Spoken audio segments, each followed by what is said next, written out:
Good evening. Shortly after noon today, the Vancouver Police received a call from the BC Ambulance Service regarding a sudden death in a room on the 21st floor of the Fairmont Pacific Rim Hotel at 1038 Canada Place in downtown Vancouver. Police attended the room within minutes of the call, and paramedics advised the man in the room was clearly deceased. Coroner staff did attend the scene.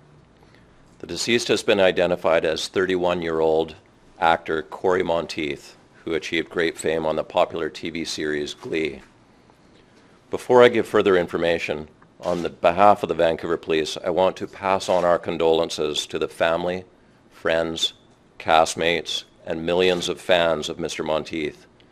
As was the case in countless homes, I watch Glee regularly with my daughters, and I know there will be shock and sadness in many households with the news of his tragic death.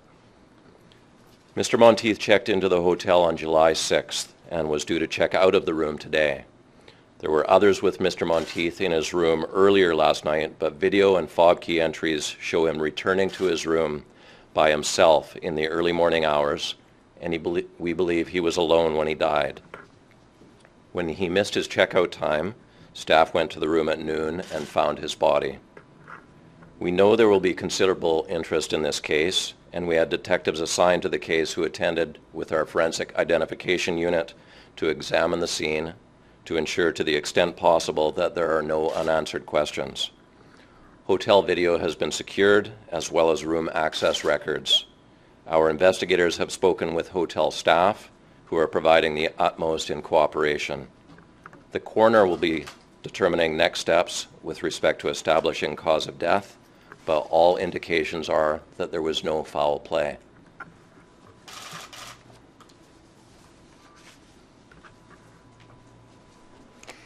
The BC Coroner Service is investigating the sudden death of Cory Monteith. Mr. Monteith was found deceased in his room at approximately noon today. Cause of death was not apparent on initial examination, and further examination and tests will take place to determine cause of death. The exact nature of those examinations will depend on investigative findings within the next day or two as information is gathered from medical records and discussions with family take place. The death of a young person is a tragedy for their family, friends, and community. A sudden death is more shocking, and our hearts go out to the family and friends who are mourning the loss of this young man. As information is available, we will be supplying it over the next few days. At this point, we do not have a great deal of information as to cause of death, except to reiterate, as Deputy Chief Lepard said, there is no indications of foul play. Thank you. Any questions for the